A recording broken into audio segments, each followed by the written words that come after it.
All right, Rick Fuller's going to start us with an announcement, and then I'll follow with two or three, and we'll jump right into what we're going to do.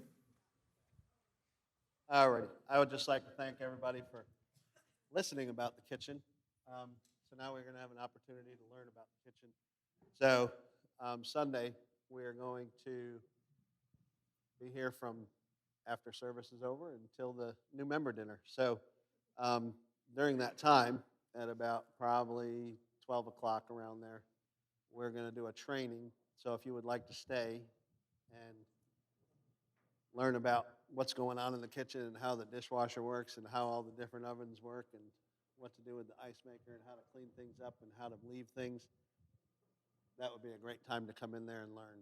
So if you can make the time, that's what we'll be doing. Thanks. Hold on to that because you're going to run around for me. Tell Clayton he's going to do the same.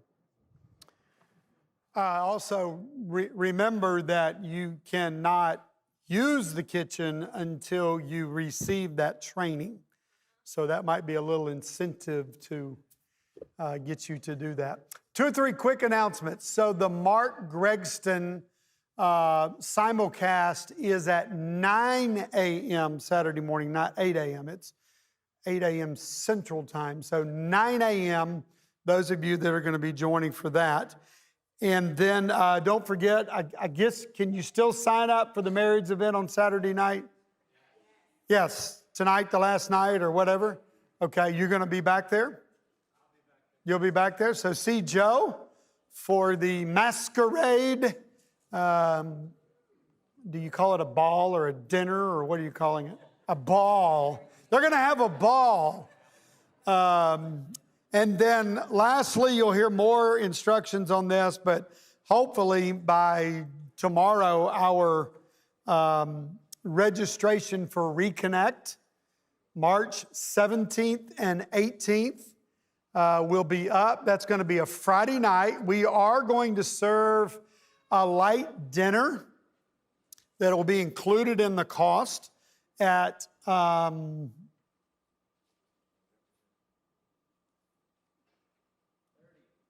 6:30? Nope. The registration is $30, but the dinner is at what time did we set? 6:15. It'll be kind of a light dinner, you know, think sandwiches and stuff. We don't want you so full that you're sleepy. And then Saturday morning, we'll have donuts and coffee, etc. And that'll go from, I believe it's 9 to 12 or 9 to 12:30, somewhere along in there, just to give you a ballpark. You'll hear some more announcements on it. So did I get all the announcements, guys? Help me out, Clayton. Where are you? Is that it? All right. I'm going to need a volunteer or two. I've got Clayton. Do you have a microphone? You're supposed to have one. I know Rick has one, so if you'd run back there and grab one.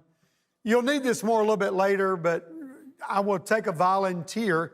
So we are looking at 4 major arguments for the existence of God.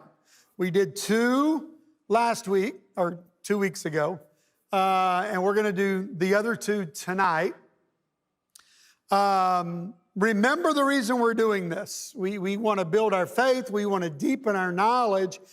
These are not scientific proofs. Like, you're not going to walk out of here tonight and go, wow, I now can go prove to the whole world. There is no such thing.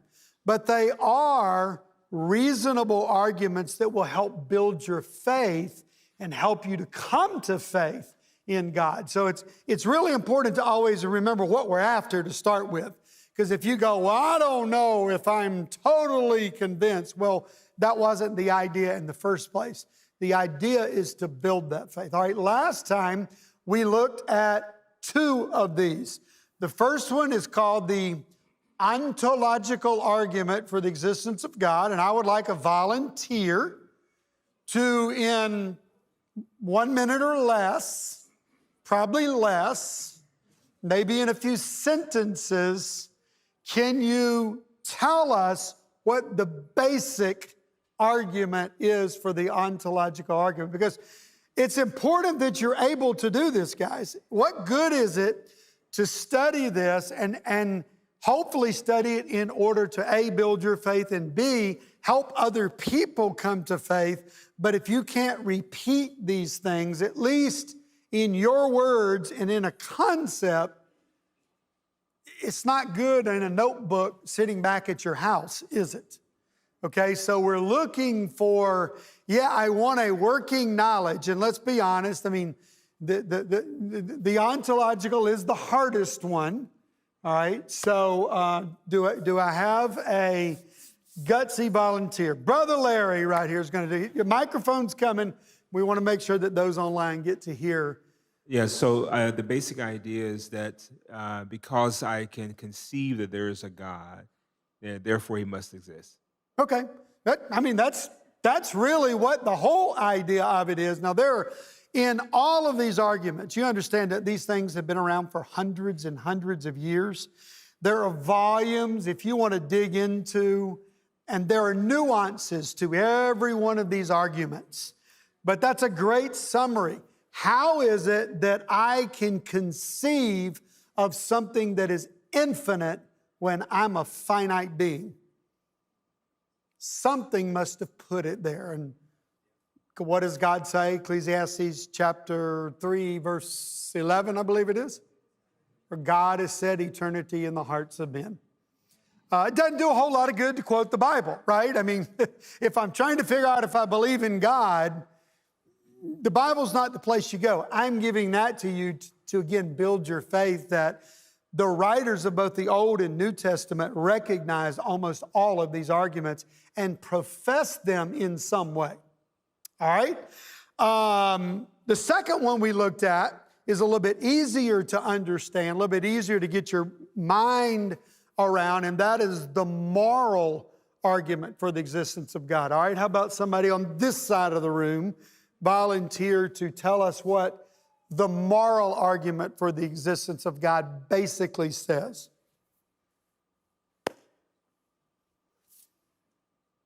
I believe there's a beautiful young lady up here that wants that microphone, bro. I haven't studied this in a week, but because I'm conscious of good and evil, there is a God. Because even people that don't profess to believe in God have a sense of good and evil. Okay. There's a moral conduct code that exists within man, and that has to come from God. Great explanation. So why is it that every civilization known to man throughout all of time has had not the same, but some concept of right and wrong? And you know who we are as human beings, right? We don't tend to want to restrict ourselves.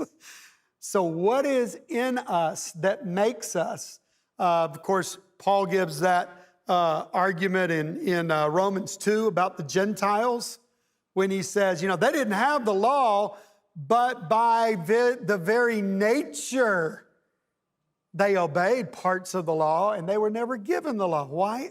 What? And he refers to their conscience. And you remember us talking about that. Where does a conscience come from? That is the moral argument for the existence of God.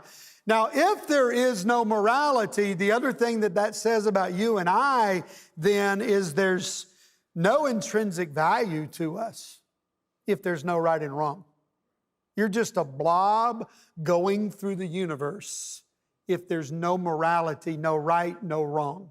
All right, that's the moral argument. All right, tonight we're going to look at the other two. The third one is called the cosmological argument for the existence of God. It comes from the Greek word cosmos, which means order or universe. And so this argument is based on the origin or the beginnings of the universe. Did the universe have a beginning? We're going to come to that in a minute. And this goes all the way back. Aristotle talked about this. Plato talked about this. This has been discussed forever in what did the world have a beginning? And if so, what caused it? Now, here's an interesting thing that has happened over the last, maybe 20 to 50 years. As science has progressed, This is an area where science and the Bible have come together more, not separated. All right? Most scientists today will say absolutely the universe had a beginning. And that is a huge, admission. Because if you say the earth had, and what do we call that, by the way, if you've studied that much? Most of us are familiar with what? The Big Bang, which basically says at some point there was this massive explosion. That was the beginning of what we know, and that our universe has been ever expanding since that time, right? Well, I say amen to that. Thank you. Thank you, science, because you call it what you want at the Big Bang, but you agree that at some point it had a beginning. Now, do I got any scientists in here? What is Newton's law of motion? Number one, first law. Yes, which matter remains in its original state until some force acts upon it. If it's moving, it stays moving unless something stops it. If it's stationary, then it stays stationary unless some force. Now, here's an interesting thing about that then. Science can't apply that law to its own understanding. Because when it comes to the Big Bang, something had to create a force that caused a change. That is, in its essence, the cosmological argument for the existence of God. It says some force caused it to change. Well, science agrees with that, but they can't apply Newton's law to it because then they would have to agree there was some force that they don't know what was. We call that force God. We're not that far off is the point in our thinking, in our understanding. We agree on that. The other thing that we agree upon is that there is law and order. How do we study in science? Through the scientific message, which there are certain laws and proofs and things that stay constant, right? Otherwise, we would never be able to prove it. Science is based on the fact that there is law in place and that there's order to things. Amen. So do we. Exactly. God set those things in motion, and that's why we can rely on them. So I'm always encouraged when I see those things blending more. Now, here's a question that is at the base of this whole argument. Can order come from disorder?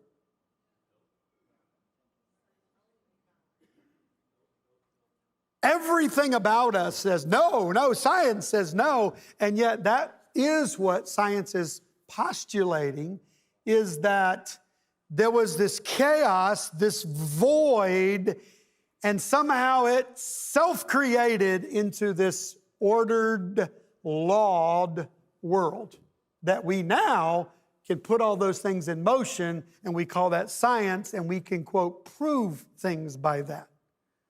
Wow. Sure sounds to me like you just said God put it in motion. It must have been caused. Now, a variation of that argument, I believe Doug Jacoby does this in one of his books, and this was an intriguing one to me. He calls it the argument of personality. And here's basically, and he's tying it to this argument, but he's saying there must have been a cause for things like personality. So if you accept the fact that, well, there were these two single organisms and something happened to them, you could in some way maybe come up with an explanation of life, but at some point that life changes a form and it becomes something that has personality, and we start using words like beauty, love, hate. Why do we find music appealing? Worship. In other words, what caused us to have feeling? Science can't explain that. And that's another argument of cause. So I'm using that for a couple of reasons. One, I just think it's an intriguing argument to think about. Why do I have personality? Why do I feel the things I feel? What caused that? Science has zero explanation for that. We would say, well, God caused it because God tells us He is love. We are created in His image, but it's another great argument from cause. How did impersonal matter take on a personality? That's one of those questions, one of those things that you ought to etch into your brain in talking to someone who's trying to come to faith, or maybe who's agnostic or atheistic, having questions at your disposal like, then explain to me how impersonal matter, which is what science said has always existed. We're going to come to that one in just a minute. How did it become personal? Where's the causation? All of that is tied to the cosmological argument for the existence of God. Of course, we would say God is the beginning of personality. All right?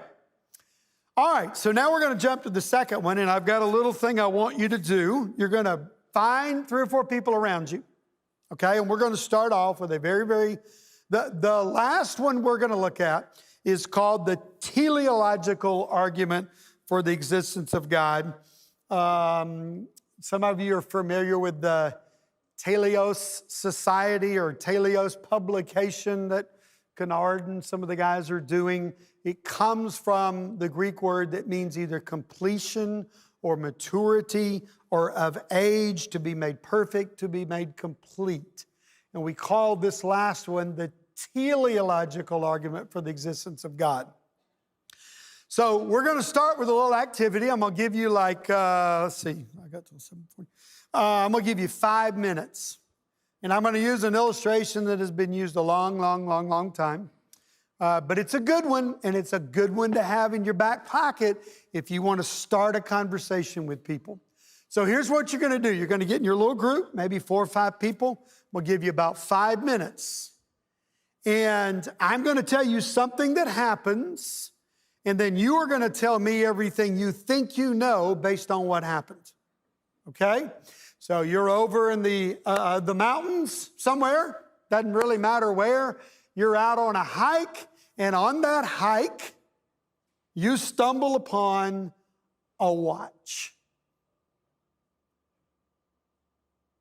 Tell me what you think you know. That's the question, okay? Take about 5 minutes, get in a little group around you. Think through what you think you know based on what you're seeing.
Clayton and Rick are going to run around the auditorium. Give me one thing from your group.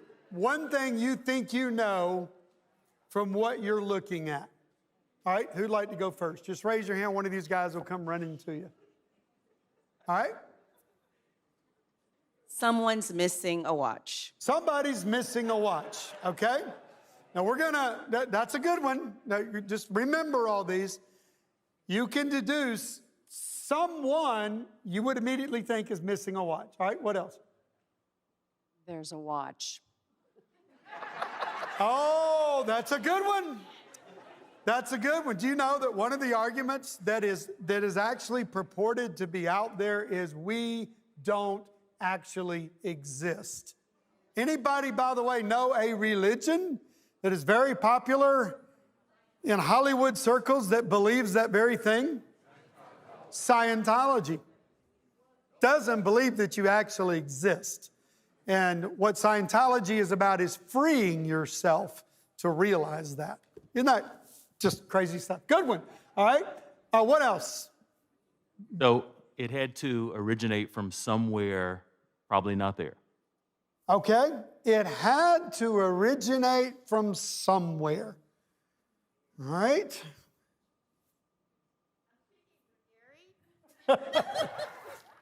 And Gary said that he thinks somebody was skydiving and it fell off. Oh. He's not only going to origin, he's boring down on the origin. Good one. All right. How long it was there based on the condition of the watch? Oh, no, this is an interesting question. And so what she said is, how long has it been? Now, what might you do to determine that? Do what? Not just wear and tear. What's the most obvious thing? Is it working? We're going to come back to that one in just a minute, okay? Somebody was obviously there Sorry. before. Somebody was there before, okay? Okay, so Bill is just boring right down to where I was going to go with this, of course. That's why he's a teacher, you see. Obviously, when you look at that watch, you know, it's going to have some kind of design. Now, if it's a Rolex, woo, you know. If it's a Timex, that's more my style. How many, this is just for fun. How many people wear watches anymore? Raise your hand. Wow. Okay, oh, smart watches, duh. I was just thinking, like, I hadn't worn a watch in years because I got a phone that has, you know, but so I was thinking today, this is so outdated, I should get a new illustration, but see, y'all are helping me here. Okay, are there any more?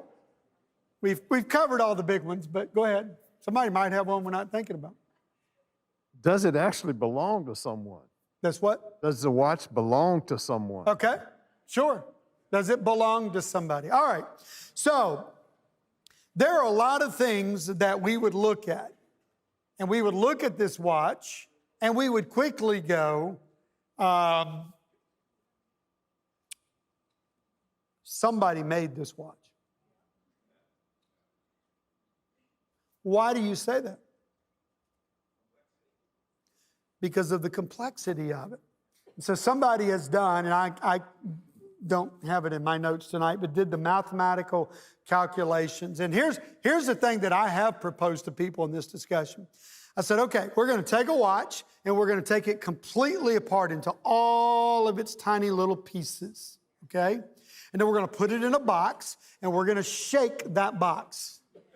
What are the odds of when we open the top to the box that watch is in that perfect form that you saw out there in the woods? And it works and keeps time. You don't have that many zeros, okay? And I've actually asked people, would you be willing to try that?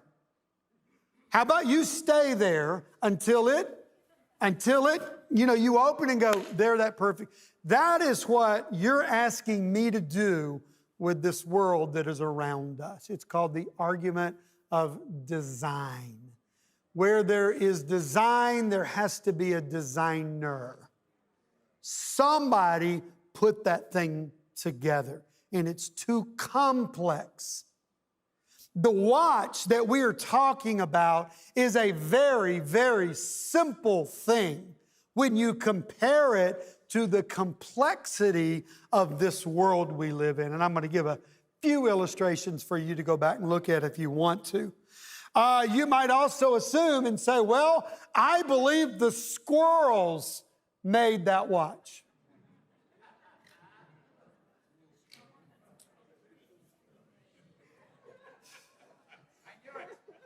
You knew it.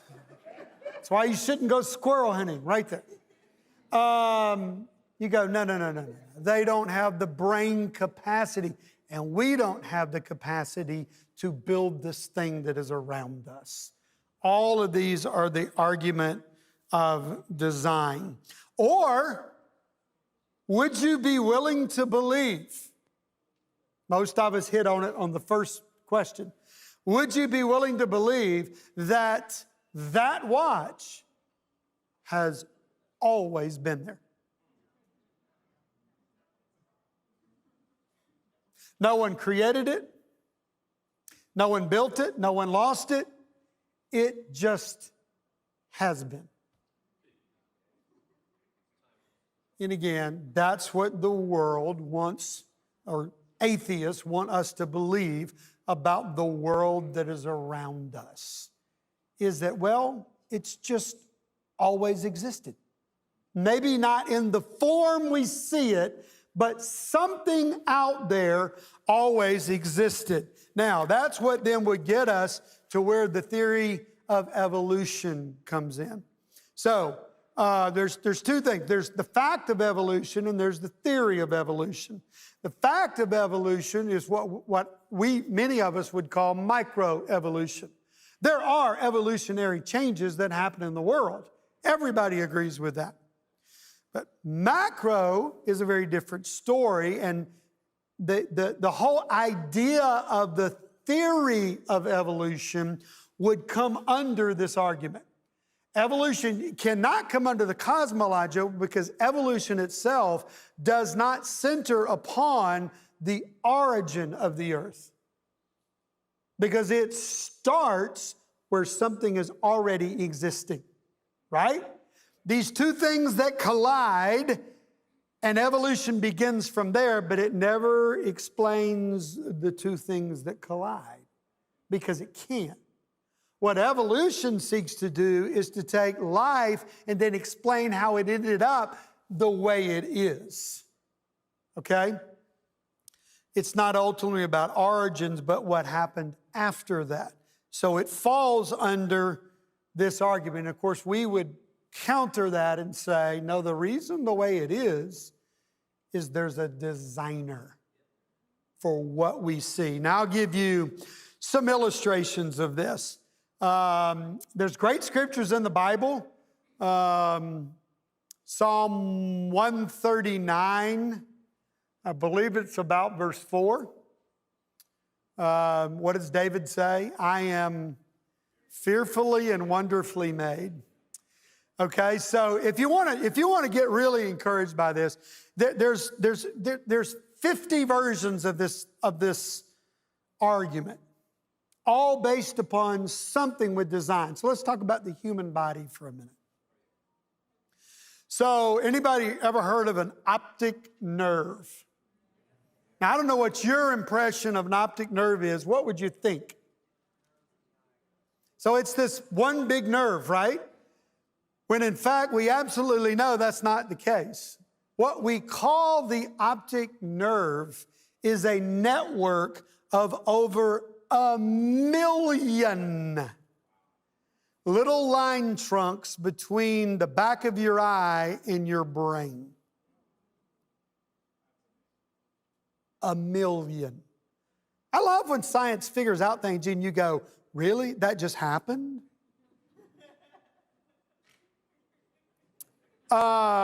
Anybody know how many miles of arteries and capillaries and the flow of your blood system? Anybody know how many miles of it?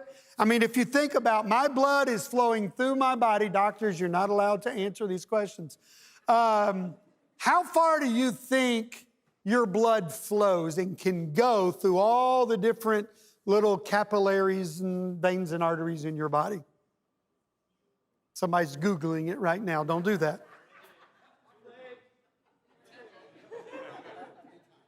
How many? 2.5 to 3 times.